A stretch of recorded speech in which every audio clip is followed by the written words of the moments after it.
So, a series of unfortunate events by Lemony Snicket is now a Netflix original series. Um, it's based on a series of 13 novels, and it is a sort of reboot slash reimagining from a film that previously starred Jim Carrey.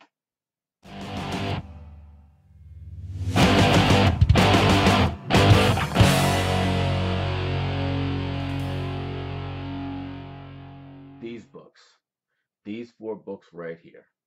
This is what the television series, A Series of Unfortunate Events, is based on. The first four books of the Lemony Snicket series.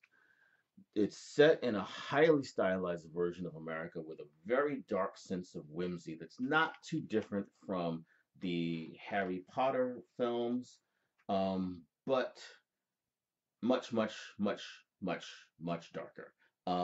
The characters, well, you have Violet Baudelaire, who is the inventor, Kraus Baudelaire, who is the researcher, Sunny, who is the baby with really, really, really strong teeth, and you have Count Olaf, who is the villainous master of disguise, although you can always tell it's him.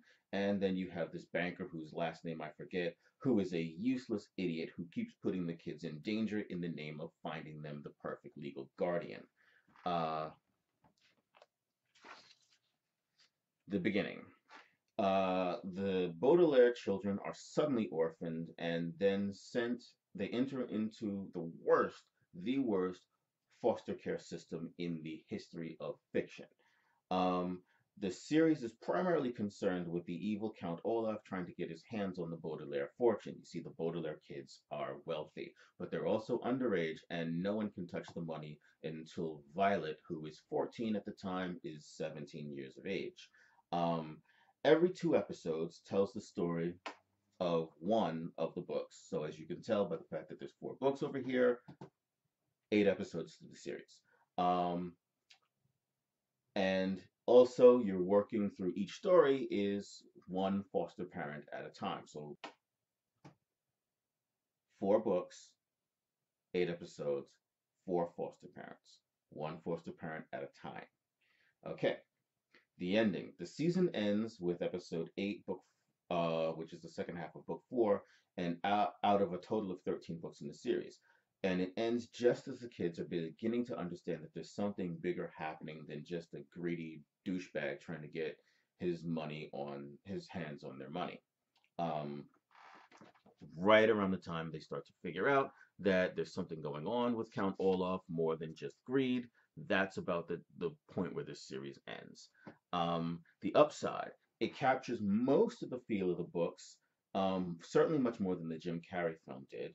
The cast is universally good, if not great. Most of the jokes land, and Neil Patrick Harris absolutely disappears into the role of Count Olaf instead of mugging his way through the role the way that Jim Carrey did.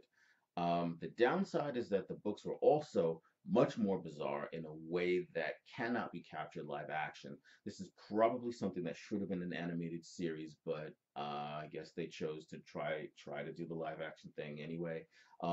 It's largely successful, but it would have been served better by a much, much bigger budget, probably bigger than you can do on television, because it needed a production on the scale of the Harry Potter films to really pull off the kind of weird bizarreness that the books really have in them. Now, I personally am not one of those people that expects the books to be exactly like the film, but you watching, if you've read the books, just the tone is lacking some of the bizarre and nasty whimsy of the world of the Baudelaire orphans. So my final score for this, it's a 3.5 star thing, television show. It's good. It is certainly worth watching. It is entertaining, but it falls short of other forms of entertainment that have the same feel, and it's noticeable.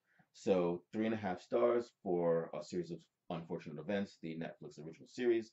I'm Ed Bo. Thanks for watching. If you like this video, hit the like button. If you really like this video, hit the subscribe button. And if you really, really like this video, share it with your friends. Peace.